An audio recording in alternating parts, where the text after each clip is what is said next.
Welcome to GoSimcha, the podcast that takes you on an in-depth approach to the Jewish music, entertainment, and simcha world. Now, here's your host, Zeesha Littman.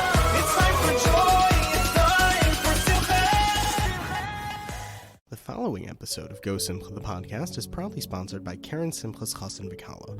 Keren Simchas Chassan V'Kala was founded over 25 years ago and is based in Brooklyn, New York. KSCVK helps widows, orphans, and people who are in dire need of marrying off a child. Working through their network of vendors, KSCVK ensures that every wedding is just as special as the next. Run by world-renowned party planner Devorah Benjamin, KSCVK takes care that each wedding is as elegant as the next one, ensuring dignity and class through every wedding that they put on. To donate to KSCVK, please visit their website, kscvk.org, today. That's kscvk.org, and help make someone's wedding special. All right, everybody, welcome back to another episode of GoSimcha, the podcast. We didn't have a show last week. We took a break. There was a number of things we're working on to continue to give you some of the best podcasting out there on the net. And this week, we're coming back in full swing with a very special guest on our show. He has been involved in Jewish music for many, many years. You've probably heard some of his songs. You've probably heard some of the stuff he's written. It's the funnier stuff, all the heavier stuff, all the good stuff. And it's an honor and a pleasure to have Aryeh Kunstler on our show this week, kicking off episode 45. So, Aryeh, welcome to GoSimcha, the podcast. How you doing? I'm good. First of all, thank you for having me. It's a pleasure to be here. I'm doing great. We're in the middle of wedding season, so yes. I'm glad we found a little bit of time to chat. No, for sure. Listen, wedding season, you got to get in now before 3 weeks, and then it's back on again. So, I mean, it's never in the simcha world, especially in your world, it's never a dull moment. So no, definitely not. Yeah, Baruch Hashem, man, we got some time. We sit down with you for a little bit and talk about your story. So what is your story exactly? I mean, you've been around for quite some time. You've worked with not only doing stuff yourself, but with a number of different people. And you've collaborated with some very cool people over the years. But what's your story and how did it all begin? I come from a pretty musical family. My father is a singer-songwriter, guitar player. He has 3 of his own albums. My brother is in the Miami Boys Choir. He has 4 albums. So, I kind of started playing guitar at the beginning of high school and had a band by the end of high school, and always knew that I kind of wanted to do something in music. But I didn't, specifically focus on just being a guitar player. I started writing songs, singing, producing, and then it started with, going into making my own albums and then being involved in weddings and learning engineering that led me into collaborations with, so many different people. I've worked with a plethora of incredible talent in Jewish music over the years. So it's, yeah. That's really cool. I mean, being born into a musical family, it definitely has its positives to it. Now, I know that you said you're a guitar player, but I remember distinctly that you played the bass for a while. Like your main instrument, I think, for a while was the bass. No, it's actually bass has never been my main instrument. I played in a band called Yaacov Cassette for a while. I was their bass player. Right. But guitar was always my first instrument, and I actually started in the wedding business on bass. Really? Yeah, and then very quickly shifted to only playing guitar. But it's actually very funny. It's very rare that I play these days. I play bass live, and last night I did a wedding on bass. That's so awesome. It's always it's a treat to change it up every once in a while. But yeah, guitar is my main instrument. Nice. No, I remember your days with Yaacov Cassette. I mean, they were great. I used to listen to them back in the day. They had like 2 albums, and your bass lines were fantastic over there. Whatever happened with them? I don't like kind of happened. Jake became a teacher in the board of ed, actually focusing on music. So he's very busy with that. He actually released an EP last year on the name Or. Which I actually had the pleasure of mixing. So that was great. So he's still making music. Michal is an oral surgeon out in Cleveland. Mosky is a drummer in medical school somewhere. So I'm still doing music. So everyone kind of went their different ways. Nice. It seemed like it seemed like a little bit of a jam band kind of thing, you know? Like you guys got Yeah, it was cool. yeah, it was an element of like a jam rock band. It was great is that we had so many different styles in terms of the songs. That was a lot of fun. It was a lot of fun to be in. Nice. Now, your style in particular, like you have a very interesting style to music. I was listening to a lot of I've listened to a lot of your music over the years, and I was listening to a bunch of it today, just to refresh my memory on some of the things. But you have a very interesting style to yourself as well. It's kind of, it's very, I can't put my finger on it, but you have a very, very unique style to your music, and I really like it. It's nice, and like a lot of the guitar and the way your voice, like the pitch in your voice, like it's very nice and it brings about so many different things. Like, what would you say is your main style there? I'm definitely a rock. Yes. Jewish rock personality, let's just say musically. Right.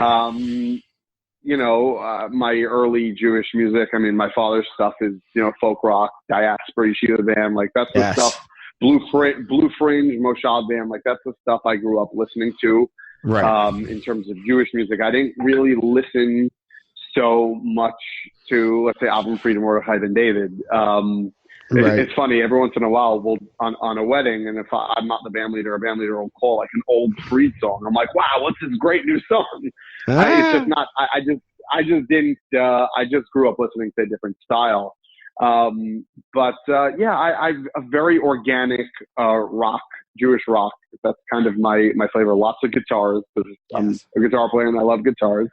But what's interesting now as music has evolved is that some of my newer music has a little bit more of electronic elements in it, but I'm still trying to keep it to what I've become known for, which is more of the organic Jewish rock sound. Right. But I find it's important to actually, adapt with the times, and the electronic music is very, popular. So I'm creating some sort of a blend in it now. Right. But you do rock very well. I mean, that's what I was about to say. Like your style is it's rock. It's more that alternative, and you do rock very, very well. Like your sound, the way everything is blended together, really is something out of this world. And also, like with a lot of your English songs, I know some of you guys like to do English lyrics. Sometimes it doesn't always like sound so great. You know what I'm talking about? Like sometimes when Jewish singers decide to do an English track, it doesn't sound like authentic. It's funny, but like your English tracks are, the way you pull it off, it's very good. It's very fluid, very authentic. Yeah, I think I'm one of my hardest critics, especially when it comes to writing lyrics. I can't tell you how many notebooks I have of trash lyrics, because I find them to be a little bit too cheesy or a little bit too, it is a very tricky thing with Jewish music, because you do kind of find yourself confined to writing about spirituality, and within the confines of, being Orthodox. Like, they're not singing necessarily love songs or breakup songs, unless, in my case, the Chavrusa Break Up Song. Exactly. Exactly. Yeah, that was my, like, chance to actually write something that's a little bit like, radio styled, lyrically. But it is very challenging, because you're kind of put in a box, and it's like, how many times could you write about, asking Hashem to lift me up, from a hard place, but it's challenging. It's definitely challenging. And that's why, you kind of tend to fall into somewhat a stale or cheesy way when, other people do it. I work really hard on it, and, it doesn't always work. Right.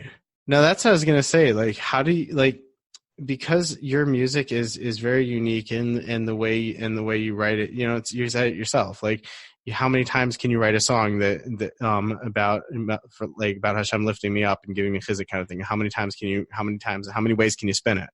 But it seems to be like a very big challenge. I mean, especially most of the people I've spoken to, most of the people we've had on the show, they're not lyricists. They're just singers. They're either singers or they're musicians. So they don't really they don't necessarily find these challenges. But you, someone who does it all, who's like a whole operation, like how do you combat that? Like how do you find the different avenues? How do you find the different ways to make that music?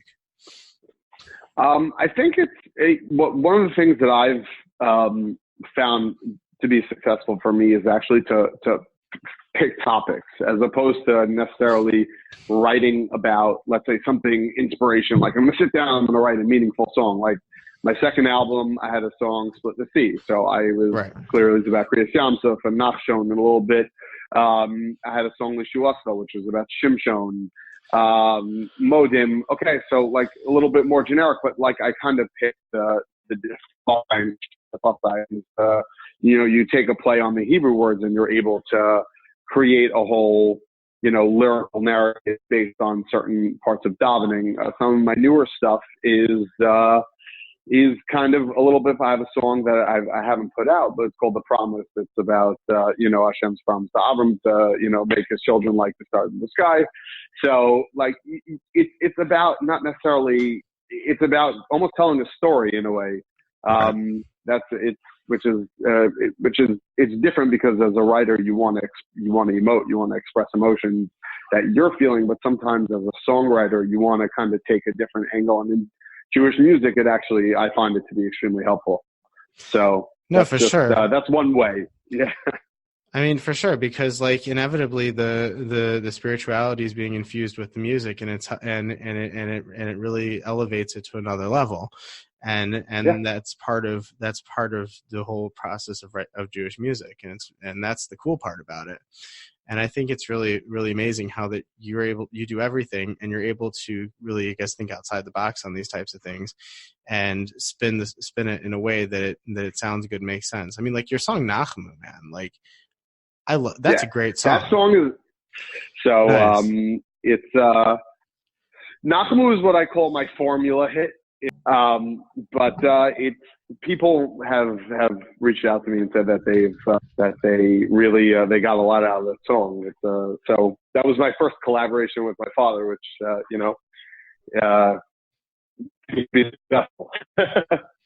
No, that's really cool. No, I like that song because like if it didn't have the words Nachamu Ami in it, it would sound like a very, very good rock song. Like it is a very good rock song, but you would never guess it was Jewish. The way the music is, the way it sounds, like the message. If it didn't have Nachamu Ami in it, you know what I'm saying? But it's an amazing song. Yeah, thank you. And I mean, you have a lot of. I've noticed you have a lot of albums. You do a lot of collaborations with people. But one of my favorite songs that you've ever put out was the Chavrusa Break Up Song. What was the story behind that? The story behind that is some people seem to. There are a bunch of people that seem to think songs about that. Not my 30s middle. Honestly, from what I remember, it was my friend Ellie Stamen from the Groggers. Him and I basically sat down one night and we're like, let's write a Jewish breakup song just for fun. And we wrote it, and it was hysterically funny. So we actually won the Battle of the Bands that year in Israel. We had some free recording time because of that.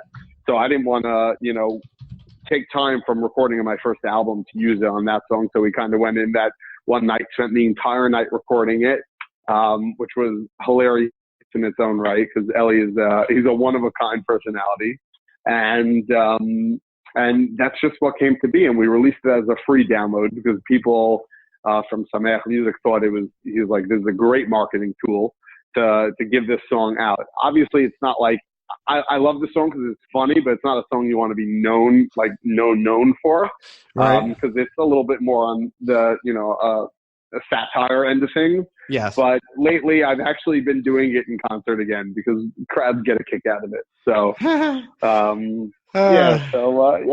it's hilarious. My favorite part in the whole video is that guy. He's like, "There's so many fish in the sea, but who wants to learn with the fish?" Yeah, and all that stuff was on the fly. That was not planned. Like, we literally did one take where he stood in front of the mic and was just spewing stuff. And that was one of the best lines. That's great. No, that's great. Now, like I said, I've noticed that you've done a lot of collaborations with people. What was it like to work with Piamenta? So what was interesting is that we did that one track together. I think it was for One Israel Fun. We never met. I never had the pleasure. I met him once backstage at a show, but the way recording studios, they did all the music in one studio. They did his takes in his studio, and then they did my vocals in my studio. So I didn't really get to really full on collaborate with him. But I mean, he was. I'll never forget the first time I saw him in concert. It was a game changer for me. He was an icon in just. Forget about Jewish guitar playing, just in guitar playing in general. Right. Like I was gonna say, as a guitarist, I mean, I also play guitar, not as good as you or him, but like as a guitarist, I mean, like that to even have the ability to like do something with him, not even the fact that you didn't end up working with him in person, like that had to be something cool. Yeah, we actually spoke on the phone after, which was really great. He called me about buying one of my guitar amps, and we had a little schmooze about the track and just the guitars in general. He was such an unbelievable person, aside from being an incredible singer and guitar player. But yeah, Yossi he was one of a kind. That's really fun. That's really cool. That's really, really cool. And now what's with this album Gam? I was also listening to that, and I noticed that's something really cool. You did it with Hebrew. How'd that end up working out? So Gam is on my second album, the original track. And there was one day I was just kind of messing around in the studio, kind of creating some sort of wanted to mess around with remixing and electronic music, which is not my strong suit. So it was kind of fun to do. And we were very good friends at the time. And I said, hey, why don't you write some lyrics and throw down some raps on this? And we did it. We released it, for free online. It's on YouTube. It was a fun thing to produce. It was at the time, it was like in the second bedroom of my apartment before I had a nice studio. But, he's an incredible talent also. Rafi is just unbelievable. Yeah, I know. I was listening to some of his stuff also. I was like, wow, this guy's crazy cool. And he's very talented. There's a lot of, it's funny, in the Jewish music world, there's like so many hidden gems. Like, there's a lot of people who aren't just the conventional Jewish singers. And there's a lot of these hidden gems. And like, I noticed people like you and like these other bands like Zeesha and all, you guys all collaborate with these guys, and it makes a lot of good sound, a lot of good music. Yeah, there's especially today in Jewish music, it's a lot more open-minded. I think we're living in a very spiritual searching time. So people are very open to hearing and being inspired by new music. It's not just defined by what I consider shiny shoe Jewish music, which is phenomenal. Right. Like I play at my weddings all the time, and I have a very deep appreciation for it. But people are looking to the Zeeshas, to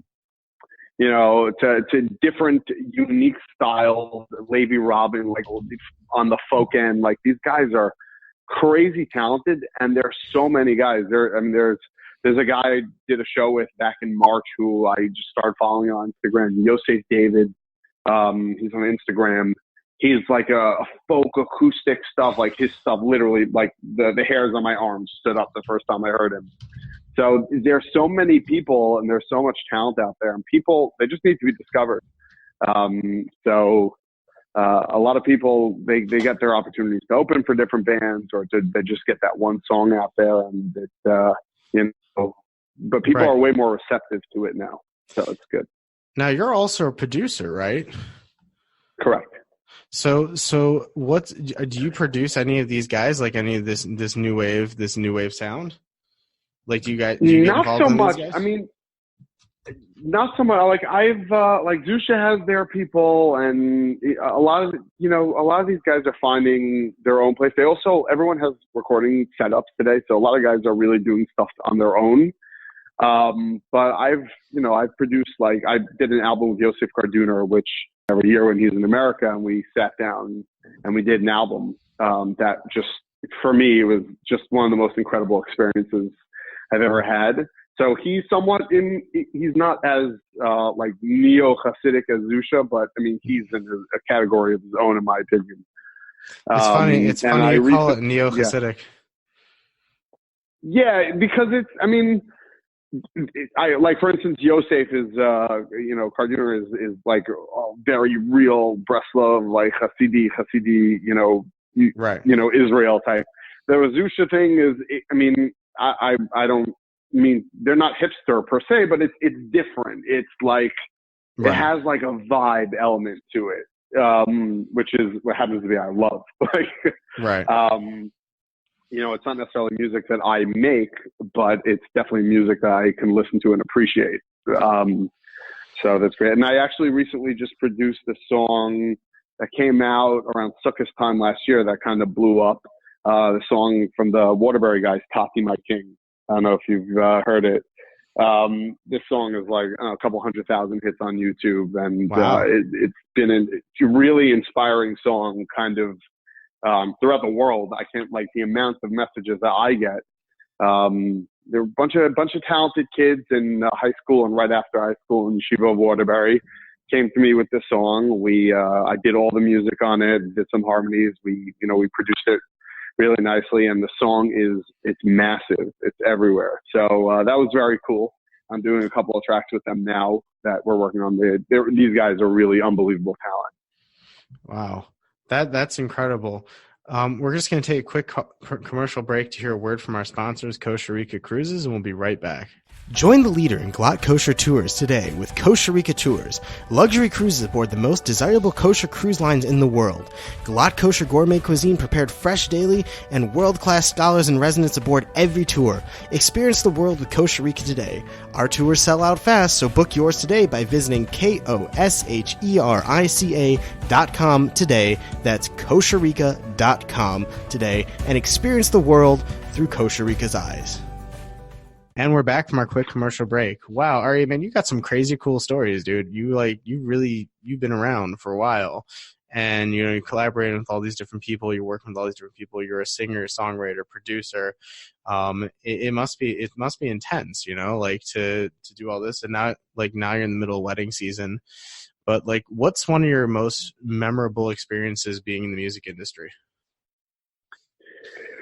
It's actually funny. Someone reminded me of it very recently. The guy in California, a lawyer, Baruch Cohen, I ran into him at a wedding, and he told me, he's like, one of my favorite moments with you was like two of my favorite musicians was you and Avram Rosenblum doing a collaboration.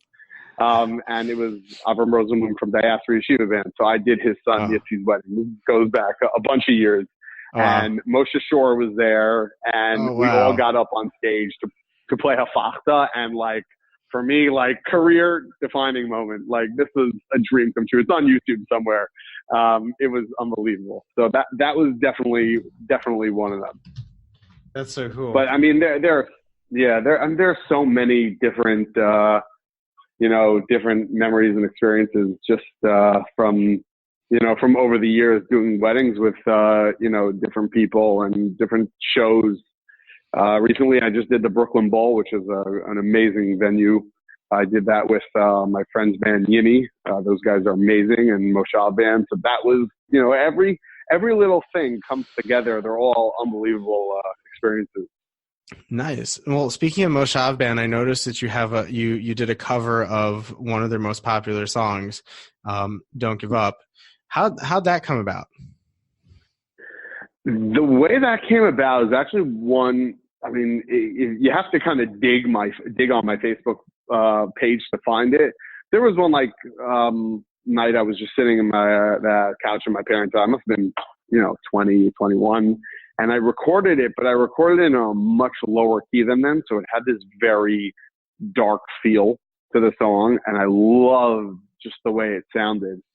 And then once I built my studio, that was like, okay, this is going to be the first track I'm going to record there just for fun. And it came out really great. Got their permission, threw it up online. We shot a little music video. I don't even think the studio was done yet.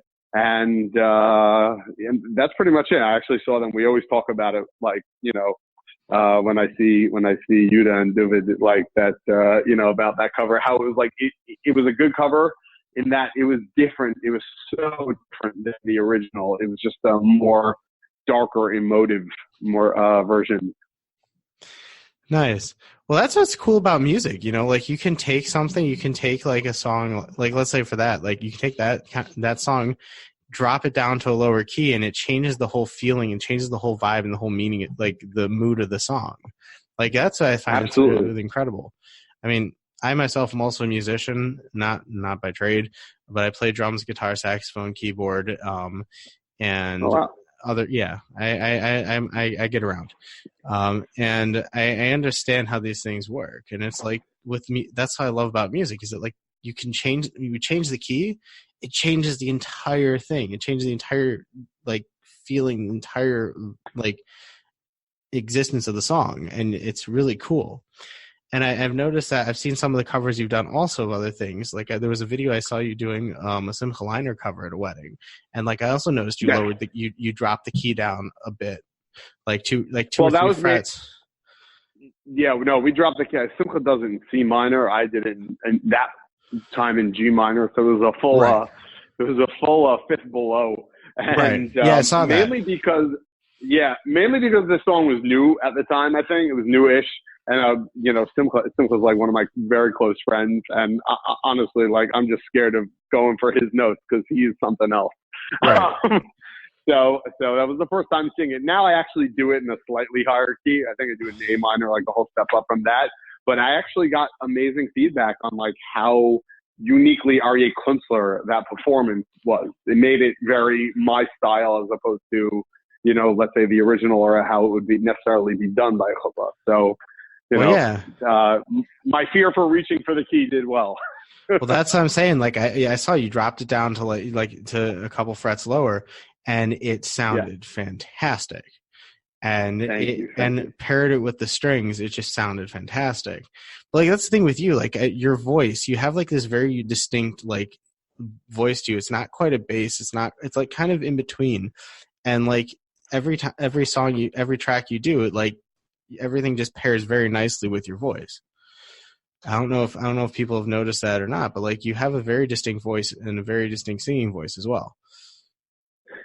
Especially for Jewish music, because I definitely have more of like an edgier rock voice, but that could also be sweet.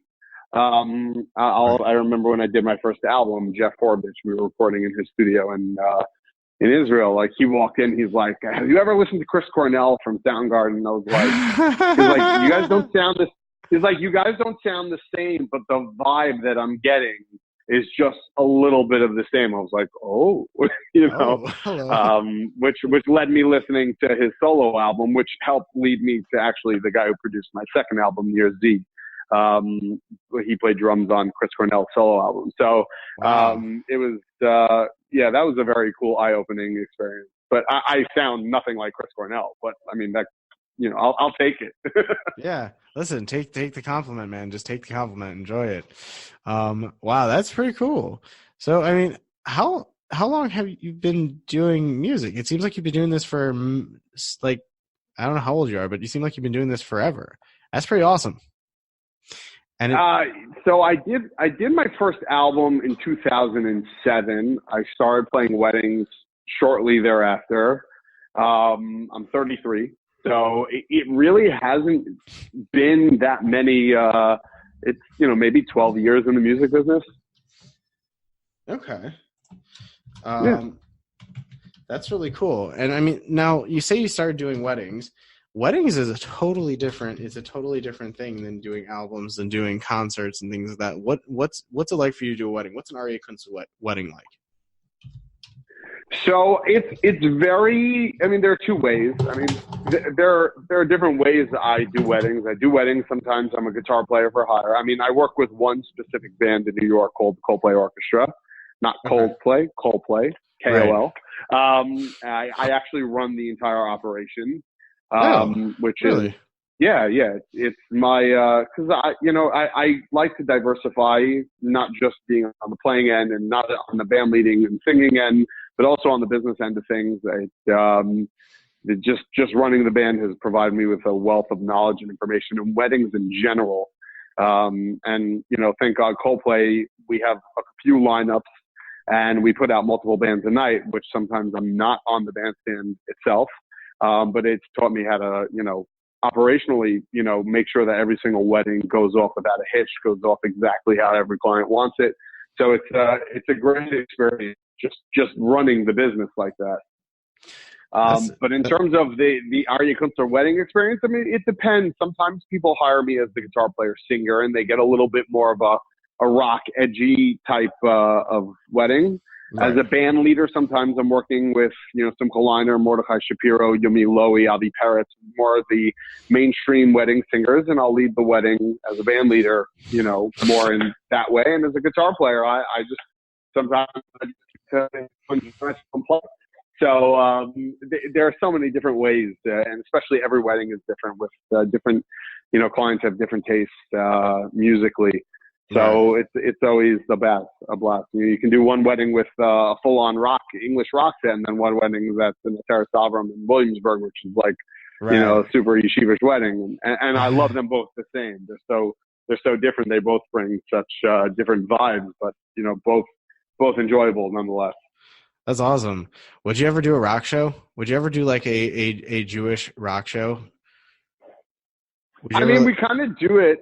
We kind of do that from time to time here in in the city or, but, we did it, like I said, like when we did the Brooklyn Ball, or I did with this band Yimmy, we did it where they used to be Lost and Found. We did it a venue called Baby's All Right, where I do like, the full on Aryeh Kunstler rock experience. Nice. There should be like a Jewish rock festival, like something like the Warped Tour, except Jewish. That'd be fun. Yeah, I think people have tried over the years. I think now you would have a little, like these days where people are a little bit more open-minded to it. I think it might be able to succeed a little better than it had in the past. I think, I remember I played at Yests or something like that. Yidfest? Upstate. They really tried making one of these festivals, and it's not everybody gets into it. But I mean, people try different things.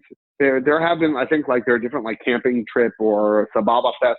There are opportunities for that to happen. Yeah, I haven't been on them, mainly because they happen usually during wedding season, and that's my bread and butter. Right. But and there are definitely more opportunities now than there ever were.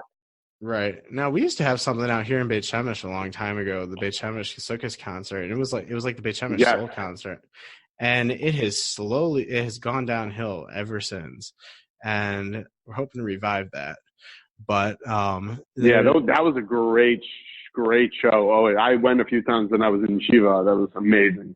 Yeah, it was like a 2-day festival. It was like a 2-day thing. I remember back in the day, it was this was back in 2008, 2009. It was like a 2-day festival. There's all the cool bands were there, like Moshav band, even Shlach Rock was there because he lives here in Beit Shemesh, and it was a cool thing. It was a cool thing, but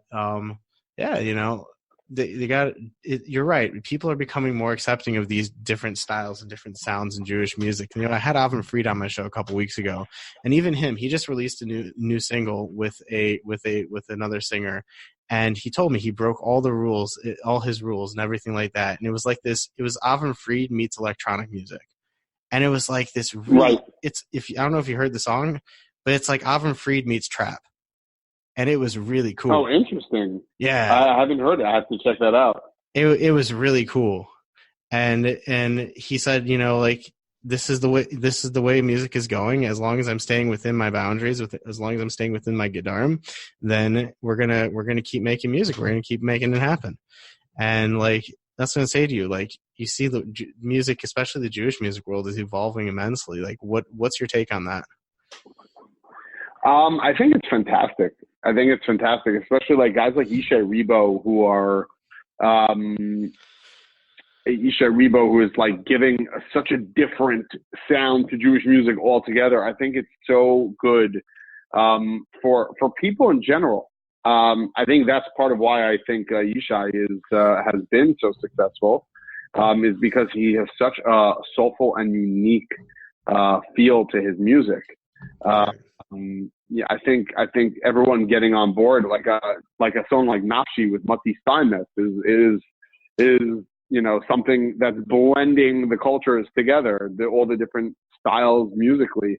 I think it's great. I think there's so many different styles and flavors of music, and for everyone, like there's still mainstream Jewish music being made. Mordechai Shapiro, also a good friend of mine, the guy worked day and night to create a style of music that really has not existed. I mean, you had kind of the Chevra who did that stuff and were successful at their time, but Mordechai is taking it to another level. And he works, people think okay, he goes ahead, he buys the songs, he records them. He spends months just focusing on the arrangements. He wants to create top 40 radio for Jewish music, and he's succeeding tremendously on that. Right. He's a hustler. And and it's great for one of the most important things is for the kids of today to be into that kind of music.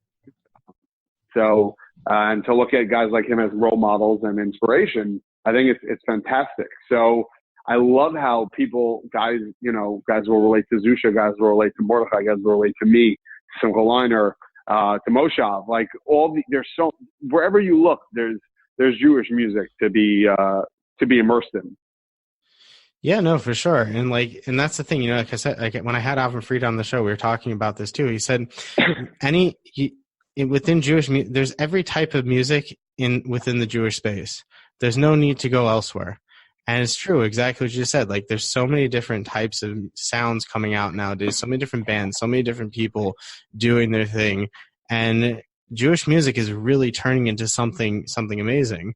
I mean, I know that you did something with Tali Yests on the Moshe Yests commemorative album, and someone like him, he really paved the way for Jewish music in the Jewish music space. And when I had Tali on my show, we were talking about his father's music and his legacy and everything like that. And Moshe Yests was one of the pioneers in a lot of these big endeavors in Jewish music. So what was that like for you? Now we're talking about what? I hadn't even really known his music before I got involved in the album. I think Gershon Baroba was a producer who's also an unbelievable talent, and he's brought me on to different projects, over the years, Second Impressions. But I hadn't really heard his music until we started doing that album, and he asked me to do a song, "Coming Home," which is just wow. Yeah, they don't it was unbelievable. But yeah, I mean, that music was groundbreaking and unique to Jewish music at the time. Extremely honest and soulful and creative. So, right. Yeah, that was, well, sometimes I forget about that album. Yeah. Well, that's what it's all about, man. That's what it's all about. Just being honest, creative, soulful, and inspiring people every day. That's your job. You go out there and give chizuk to people, and you lift people up, and you whether you realize it or not, and you just go out there and create good music. And it was seriously, Aryeh, it was a pleasure having you on the show this week, and I'm so happy I got to have you. Like I said, I've been a big fan of yours for a number of years. Really love your sound, really love the stuff you've worked on, and I wish you continued hatzlacha in everything you're doing. And like I said, thanks so much for coming on the show. Thank you so much for having me. This was a pleasure. It was a lot of fun. No, for sure. All right, man. I wish you tremendous hatzlacha, and thank you so much. I mean, thank you. Same to you. Keep this going. I love it. For sure. You've just listened to another wonderful episode of GoSimcha the podcast. For more news, updates, and information on our next episode, like us on Facebook, follow us on Instagram at GoSimcha Live, and don't forget to check out the show notes and videos on www.gosimcha.com along with zeradio.com.